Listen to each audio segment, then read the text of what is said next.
permiten a ustedes, les conviene que quede grabado todo lo que digamos porque así estudian y sacan 100 puntos en el segundo parcial. Muy bien, estamos entonces, hoy es martes. No, con ustedes martes. Hoy ya vimos esto ayer, ¿verdad? Chicos, a ustedes les toca el conversatorio. Sí, hoy toca conversatorio. Sí, así es. Adelante entonces, a presentar, jóvenes. Adelante, es todo suyo el espacio. Sí, ahorita voy a presentar.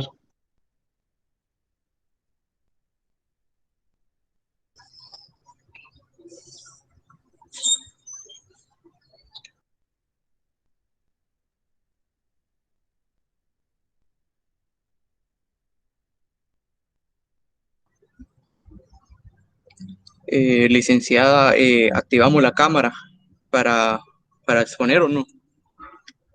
Por favor, es todo suyo el espacio. Adelante. Ah, bueno, gracias. Solo que podría dejar de presentar es que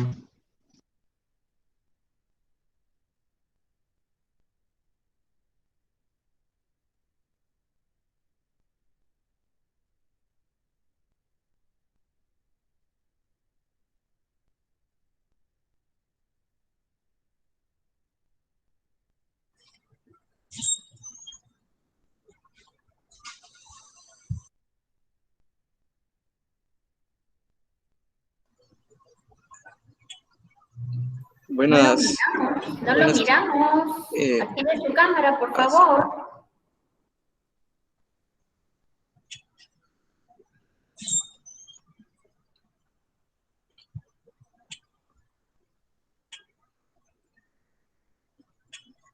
Bueno, buenas tardes. Nosotros somos, mi nombre es Rudy Gerardo Franco y mi compañero Melvin Alexander.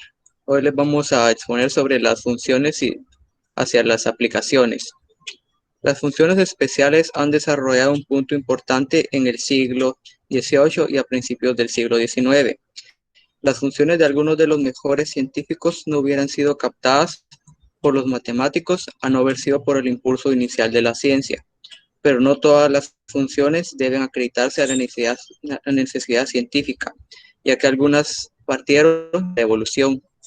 Lo más difícil en la matemática es simplificar de detalles los problemas para poderlos explicar a los matemáticos, que no poseen un nivel tan alto, pero siempre sin quitarle su esencia, ya que sin ella es imposible realizarlos.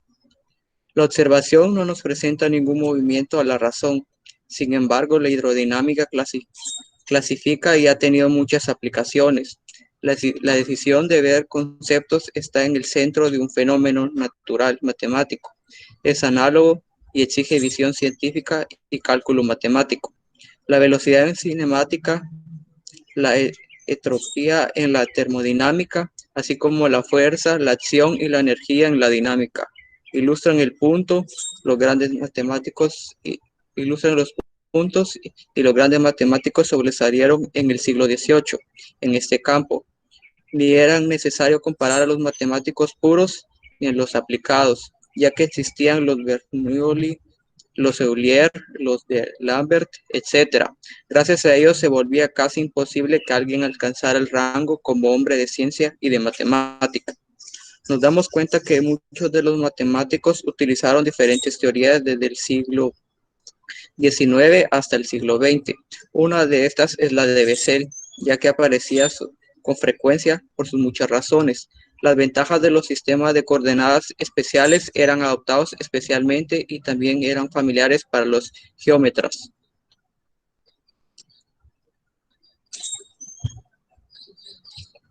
Al estudiar las situaciones físicas que implican simetría, es necesario implementar coordenadas cilíndricas y coordenadas esféricas. Cuando se transforma la ecuación de Laplace de coordenadas rectangulares a cilíndricas, son separables y la ecuación diferencial de Bessel desaparece. La misma también aparece en la transformación a coordenadas esféricas de la ecuación a lo que llegó Fourier. Esto puede servir para implementar el problema central en las matemáticas. El problema típico es encontrar una solución a la ecuación de Fourier, sujeta a las condiciones, ya que el problema se modifica fácilmente para tener en cuenta la radiación contigua. La solución de Fourier es la única de esas condiciones. Los problemas de ese tipo conducen a las funciones de Bessel. Son las de transmisión de calor de un cilindro circular con su superficie a la temperatura cero. Este problema exige hallar solución a una ecuación para que se ajuste a las condiciones prescritas. Si se plantean bien el problema, tiene una solución única, pero no siempre es así, ya que no es compatible o tiene un sector bastante vasto de teorías. Muchos de los problemas clásicos de valor límite nos conducen a los análogos de Fourier.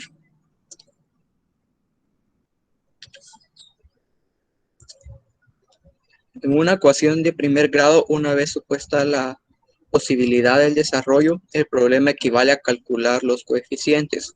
Luego se determinan las condiciones en las que la serie converge, si el desarrollo es utilizable.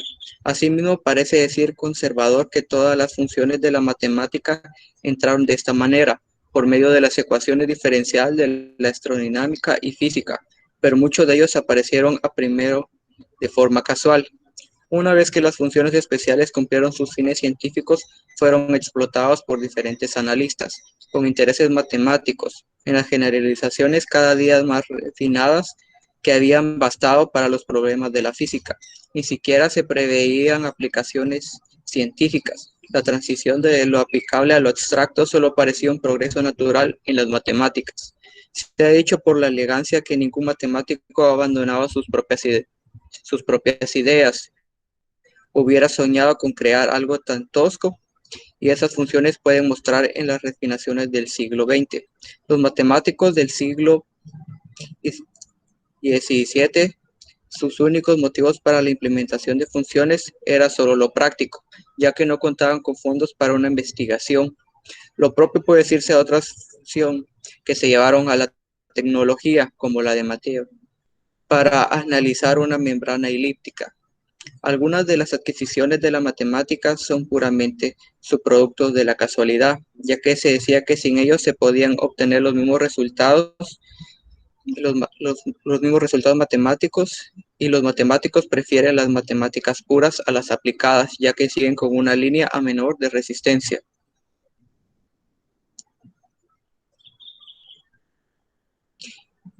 Es evidente que la electricidad aplicada a un conductor limitado alcanzará una distribución definida y no fluirá más, pero esto no es comprobado matemáticamente. La intuición de la matemática es un señuelo de la credulidad.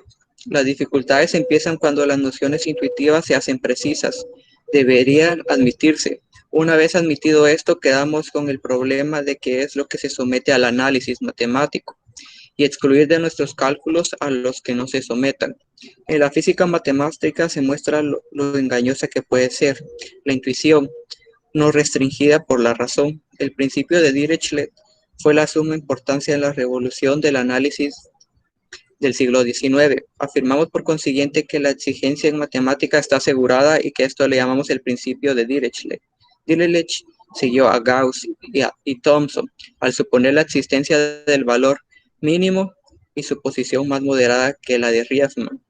Por desgracia para la intuición es falso de las dos formas, ya que el matemático Weierstrass lo demostró en 1830. Lo propio puede decirse en lo que respecta al problema de 2 dimensiones en lugar de 3, siendo el principio de Fallas y cambiándolo por el problema de Dirichlet. El principio de Dirichlet se basa en matemáticas puras, después de apelar a Riemann. Esto fue tan importante en la mitad del siglo XIX, y fue importante averiguar las restricciones bajo las cuales es soluble el problema. De aquí surgió un sector de la moderna teoría exponencial.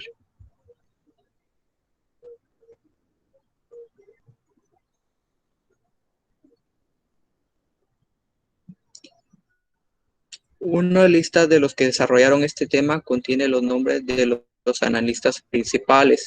La teoría potencial no es otra cosa que un departamento entre docenas de estos. Nuestro interés es solo incidental. Lagrange observó que en 1773 y 1777 que los componentes de un punto dado pueden contenerse, como las derivadas del espacio de la función de las partículas. De esta manera, Lagrange inventó lo que se llama el potencial para un campo newtoniano gravitacional. El siguiente paso fue dado por Green en su ensayo fundamental. Este ensayo contenía el teorema de Green para la reducción de ciertas integrales de volumen a integrales de superficie. La perogrullada del análisis matemático de Stokes hizo su primera aparición pública en un examen de Cambridge de 1854. El teorema de Stokes se ha convertido en una actividad próspera del análisis moderno. Bastante se ha hecho para indicar el origen de la teoría potencial en el que el problema de Dirichlet es un incidente. La importancia histórica del problema de Dirichlet es porque fue la primera teoría potencial sobre la existencia. La utilidad práctica se dio rápidamente al interés puramente matemático. La historia de la periodicidad múltiple análoga. El conocimiento de los fenómenos naturales son periódicos en el tiempo y es probable que sea antiguo como la emergencia de la raza humana.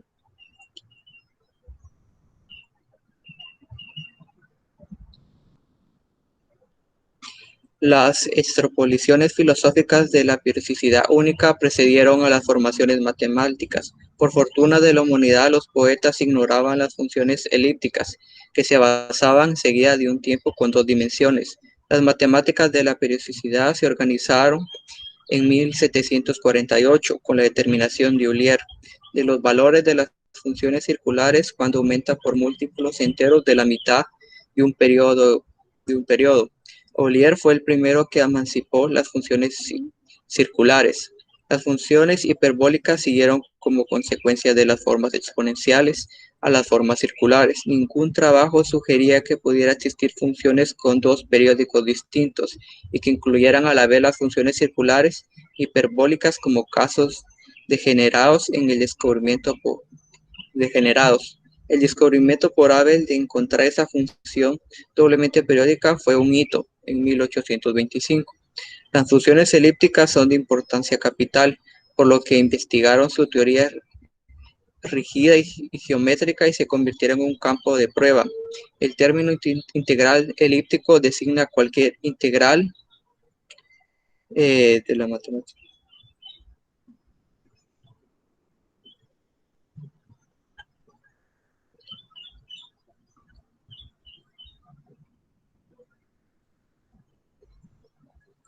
Ahora mi compañero Melvin va a seguir con su presentación.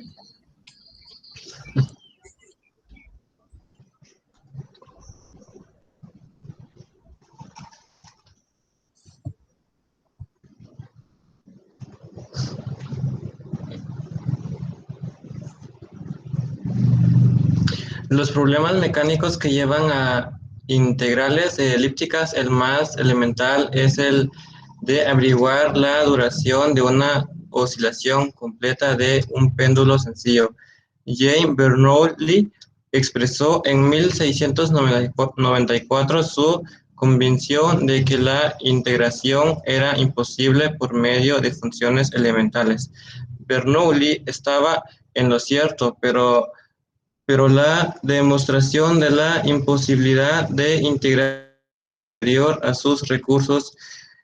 Maclaurin, 1724, tradujo el problema de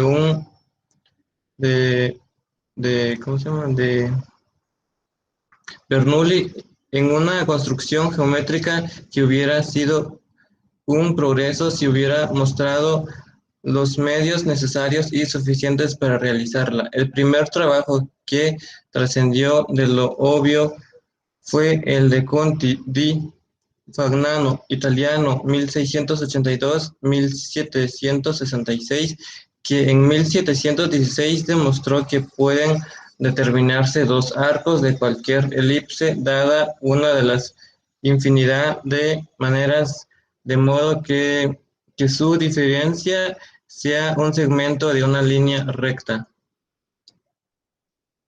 La importancia de esto está en que los métodos de Fagnano sugieren de los empleados por Euler, que en su demostración 1761 del teorema de la adición para las integrales elípticas, pero La proeza más notable de Fagnano fue su descubrimiento de que un cuadrante por una lemnística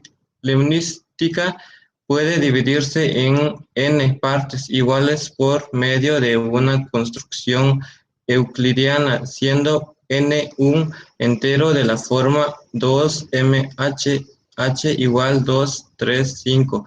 Planteado de esta manera, este último problema quizás atribuya a Fagnano más de lo que le corresponde, pero de todos modos, Fagnano comprendió la sustancia del problema. El siguiente indicio publicado de una teoría general respecto a las construcciones de las disquisiciones Arithmeticae, 1801, art. 305, página 593, donde Gauss dice que su teoría de la ciclotomía puede aplicarse a muchas otras funciones trascendentales, superiores a la circular, por ejemplo, a las que dependen de la integral. Otro indicio de cosas más importantes apareció en 1771 con el descubrimiento mediante el cual Landen, inglés, 1719-1790, consiguió sorprenderse a sí mismo, así sin esperarlo, encontró que la hipérbola puede en general rectificarse por medio de dos elipses. La perforación analítica ingeniosa de Lunden, 1775, de su teorema geométrico se ha refundido hoy en la transformación de segundo orden, más generalmente del orden 2n, siendo n entero de las funciones elípticas, como hizo Abel cuando invirtió las integrales elípticas y descubrió que las funciones inversas, las elípticas, son doblemente periódicas. Jacobi, que compensaba su entusiasmo por las matemáticas con un sentido de ridículo y que sabía retener su lengua cuando pontificaba, no se proponía que su presentación fuera tomado como una panacea. Jacobi fue uno de los profesores menos profesionales que jamás haya dado conferencia en una clase avanzada de matemáticas. Casi 40 años siguió la huella de Euler. Se han propuesto otras muchas, pero las de Legendre conservan su utilidad. 40 años de labor intangible por un maestro no podían dejar de producir muchas cosas útiles, aunque no fuera más que por su sugestividad. En particular, los trabajos de Legendre relacionados con la transformación algebraica de las integrales elíptica inspiració directamente el primer éxito notable de Jacobi. Funciones elípticas. Ello se debió en la parte a que sus propios trabajos habían puesto los jalones necesarios. Y aunque Legendre juzgó mal a Gauss y le odiaba con toda su alma, fue el primero en dar la bienvenida y en publicar los trabajos de Abel y Jacobi, que hacía que fueran anticuados sus propios esfuerzos de 40 años. El veterano de más de 70 años no solo se reveló incapaz de sentir envidia por sus jóvenes y vigorosos rivales, cuyas edades oscilaban entre los 20 y 30 años, sino que se tomó la molestia de estudiar y comprender sus trabajos y exponerlos de una edición ampliada de sus propias obras. Gracias. Muy bien. Sé que que habla este libro es mucha información y comprendo que mucho de eso no lo comprenden ustedes, ¿verdad? Porque es terminología matemática. ¿Hay alguna otra persona que tiene que exponer hoy? ¿Ya nadie más expone hoy? Bueno. Entonces... Faltamos nosotros. Adelante, por favor. Ahorita lo vamos a exponer.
¿Me pueden confirmar si se ve la presentación? Se mira, si se ve, adelante. Ok, está bien. Muy buenas tardes, compañeros. Y Miro, perdón, Joshua, ¿sí? necesito que abra su cámara porque está exponiendo, así le miramos, por favor. Sí, Gracias. pero disculpe, el único inconveniente que tengo en ese momento es de que no cuento con cámara.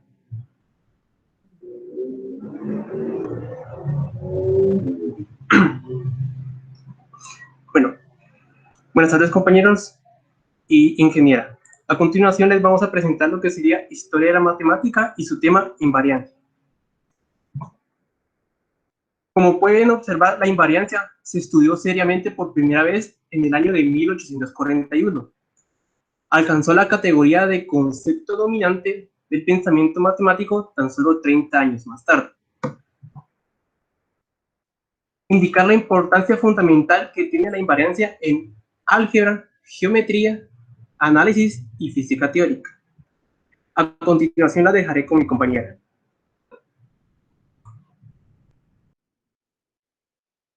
Buenas tardes, licenciada. Rasgos generales. La invariancia es la falta de cambio en medio del cambio, la permanencia en un mundo que varía, persistentes de configuraciones que siguen siendo a pesar de los esfuerzos y los torbellinos de incontables curiosas transformaciones. Un ejemplo inmediato es el de la conservación de la energía, tal como se concebía en la física del siglo XIX. Otro es la constancia de la razón doble de 4 puntos alineados al proyectarlos. También la permanencia del orden de los puntos de toda una recta de una red coordinada, de un mapa elástico, cuando se estira el mapa de cualquier manera sin desgarrarlo.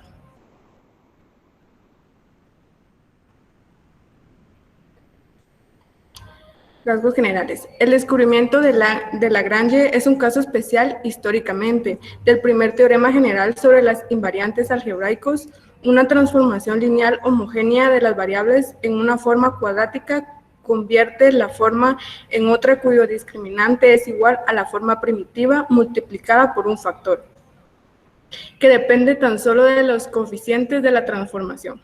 Gauss en 1801 había empleado los casos particulares de las formas cuadráticas con 2 y 3 variables, pero él ni Lagrange percibieron que era la clave para un continente inexplorado del álgebra. Bowley fue uno de los principales fundadores de la lógica simbólica. Con mucha razón puede pretender el amargo honor de haber sido matemático más subestimado del siglo XIX. Habiendo aprendido por sí mismo, en todo caso fue un matemático muy poco académico por causa de la pobreza, pero con una gran ventaja para la matemática y la filosofía.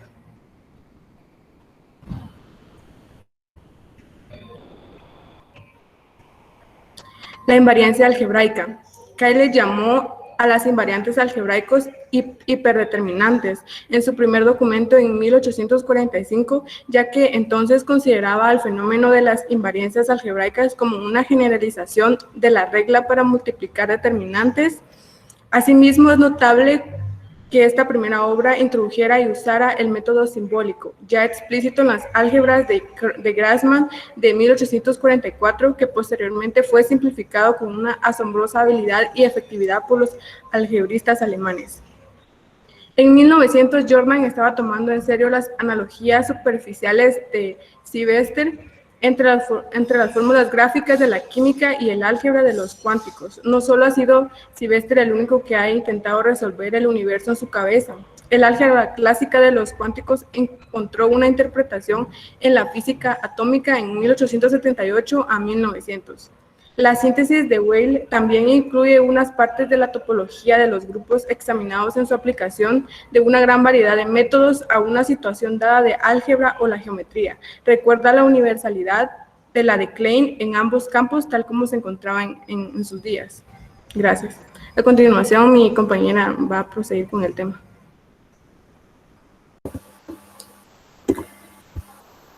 Buenas tardes. Okay. La síntesis mediante los grupos de transformación.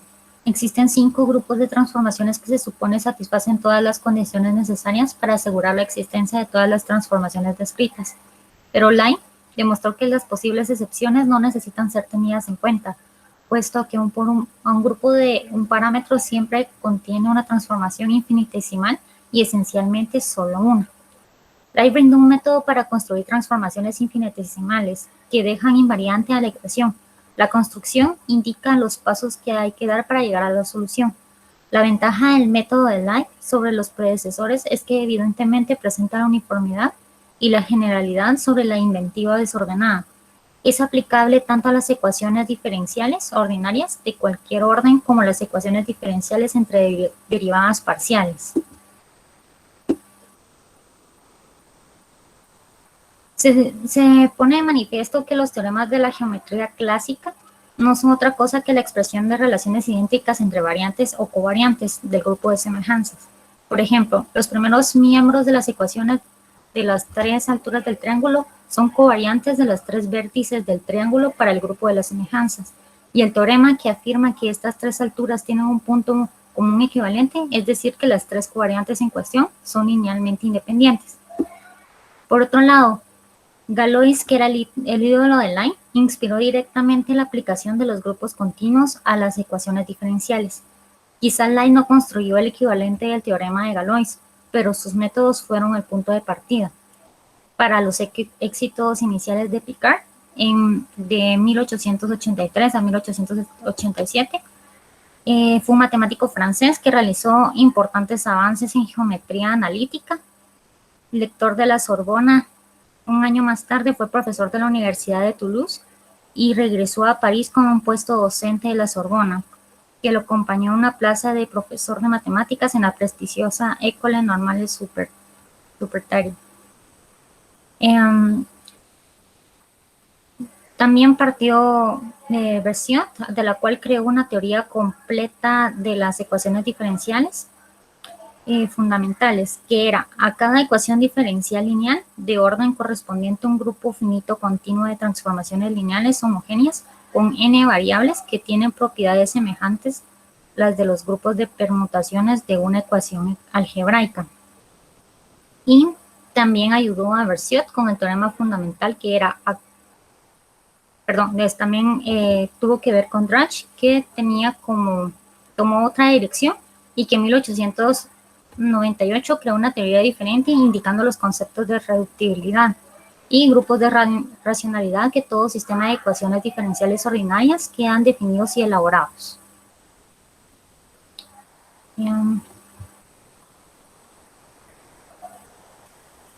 En 1893, Lie dio razones de pretender que su teoría de las invariantes de todos los grupos continuos abarca todas las teorías de las invariantes hasta ahora estudiados, y entre ellas se encontraban los principios de la mecánica, la cinemática y sus teoremas, y su misma teoría sobre la geodesia. Lai desarrolló su teoría de manera desordenada, pero en 1888 a 1893, su amigo de la juventud, Klein, decidió organizarlo, por lo cual facilitó para la prosperidad su lectura de manera poco didáctica, pero clara y sugestiva.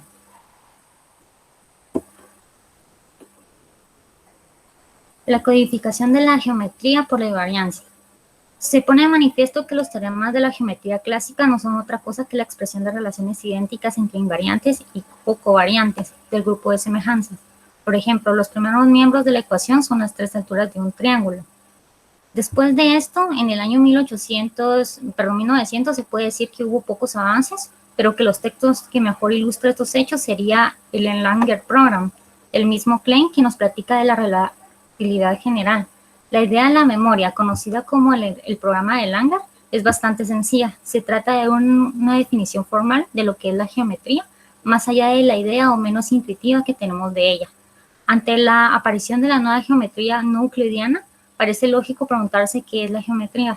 Máxima, cuál es la propia idea de la geometría euclidiana se había visto modificada desde la irrupción de los métodos algebraicos y analíticos.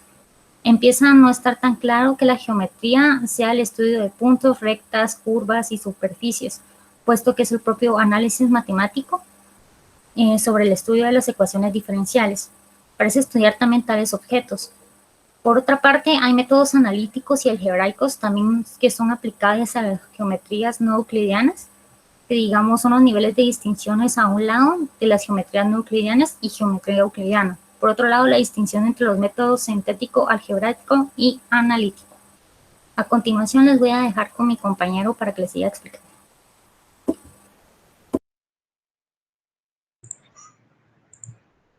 A continuación les voy a hablar sobre la invariancia espacial intrínseca.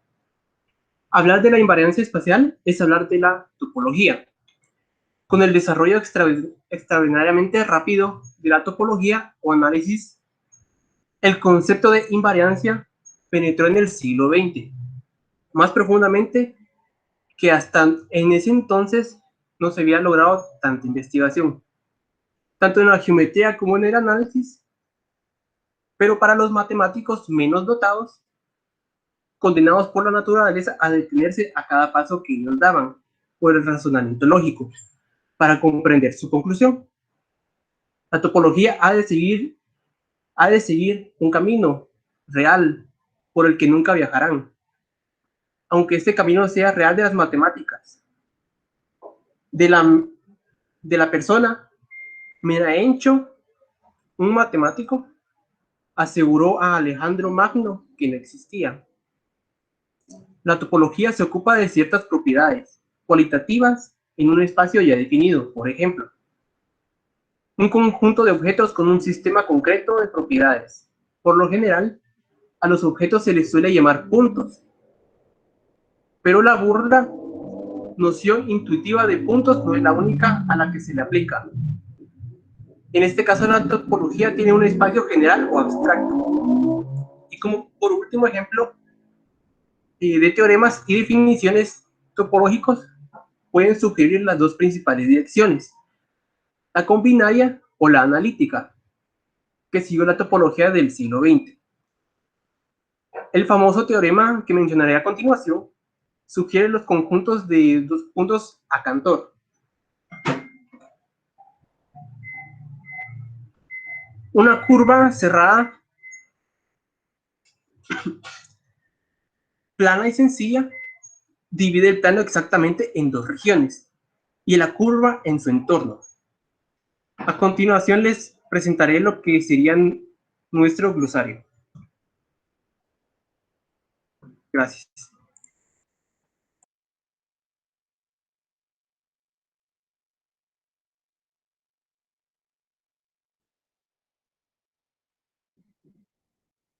Muy bien. Entonces, jóvenes, ¿alguien quiere opinar algo más? Joshua. Disculpe, arquitecto, no se lo escucha. ¿No me escuchan? ¿Los demás tampoco me escuchan? Adelante, Giancarlo.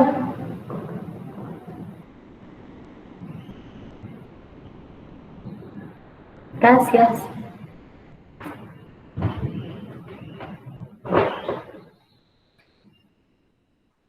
Ok, ¿se logra ver? A usted no lo miramos. ¿Sí? Ah, lo siento. Bueno, ecuaciones diferenciales y de diferencia. Ecuaciones diferenciales. Antes de empezar a describir qué son ecuaciones diferenciales, tenemos que definir qué es una ecuación. Por lo tanto, una ecuación es una igualdad condicional que se emplea solo para soluciones de las mismas. En la presentación hay un ejemplo que quiere decir x menos 2 es igual a 0. La igualdad solo se cumple cuando despejamos la x, que x es igual a 2. De la misma forma, una diferencial está construida por funciones y derivadas. Es decir, fx es igual a f' de x, que podemos definir que c e elevado a la x, donde c es cualquier número real y que las únicas funciones cuyas derivadas es igual a la misma función. En el libro de la historia de las matemáticas se constituyen 5 fases, las cuales son la primera fase, que empieza con Gottlieb Leibniz, que fue un filósofo matemático, lógico, teólogo, jurista, bibliotecario y político alemán.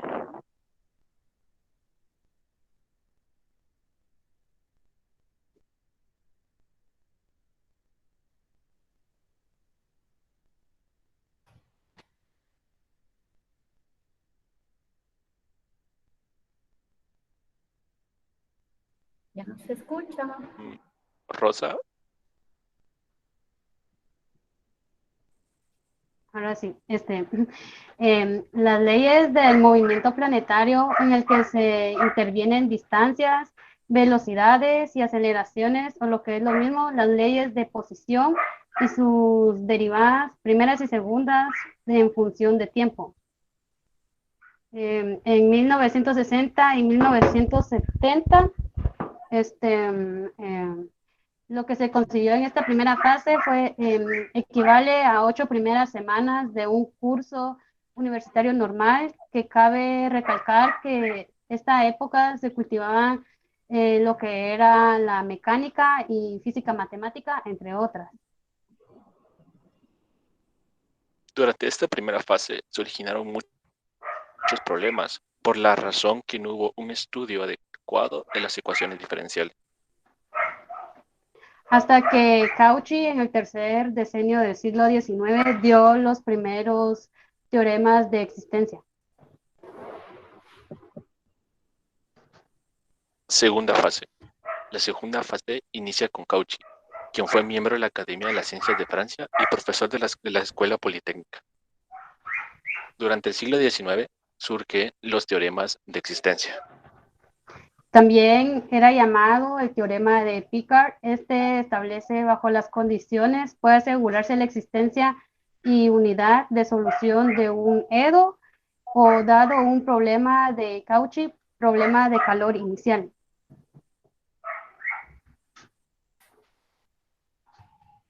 Inicia la tercera fase durante el periodo de 1870 a 1890, en la cual fue encabezada por Lie, quien fue un matemático noruego. Grupos continuos es una variedad diferencial real o compleja que es también un grupo tal que las operaciones de grupo, multiplicación e inversión, sus funciones diferenciales o analíticas según el caso.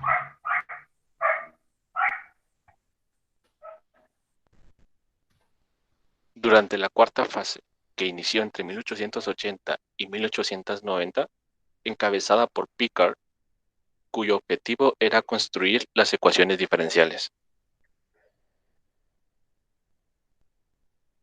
Quinta fase, inicia entre 1930 y 1940.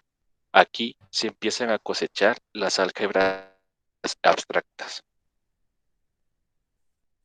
Aquí es donde empieza a ceder el paso con los tratamientos más sistemáticos que inventó Euler en 1739.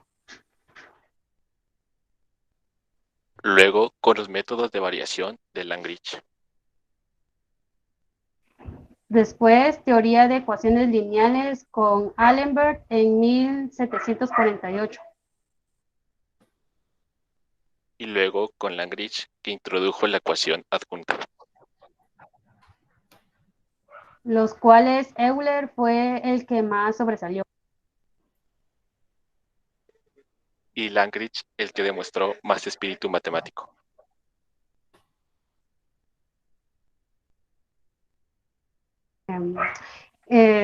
PFAFF, este es importante por 3 razones. Es típico de la norma, PAF es una de las principales razones fue por la enorme expansión que sufrieron las matemáticas en el siglo XIX. También por desempeño de un papel importante en la teoría de Lie, teoría que revolucionó las ecuaciones diferenciales de la dinámica y alteró el aspecto de la geometría. Y la última razón, que fue matemático de Alemania a finales del siglo XIX y un gran amigo de Gauss. En la presentación hay un ejemplo de uno de esos problemas.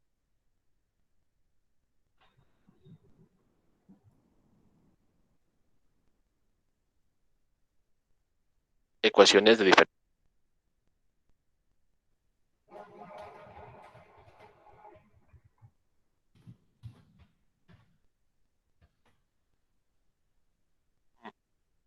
Rosa.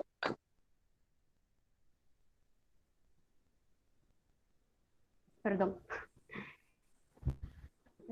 Ahora sí. Es una expresión que relaciona distintas sucesiones, siendo una de ellas una sucesión desconocida.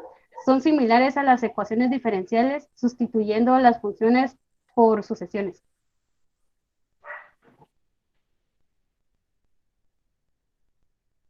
Conclusiones. Una de las conclusiones es que los matemáticos antes mencionados solo son algunos de tantos que se mencionaron en el libro, puesto que fueron los que más estuvieron involucrados a la hora de las ecuaciones diferenciales. En la segunda conclusión, las ecuaciones diferenciales.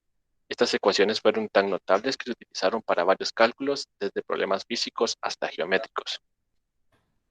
Y tercera conclusión, teorías, que fueron varios matemáticos que hicieron aporte a esta teoría de las ecuaciones diferenciales. Gracias a estas, se puede saber demasiados. Un ejemplo puede ser en la geometría.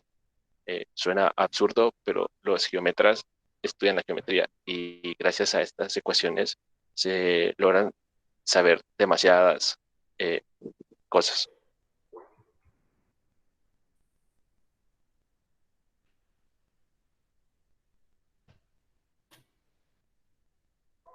Gracias.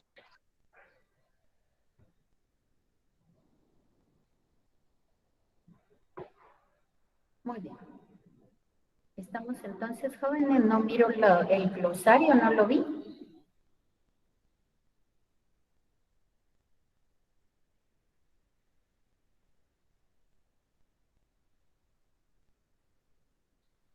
Perdón. No vi el glosario.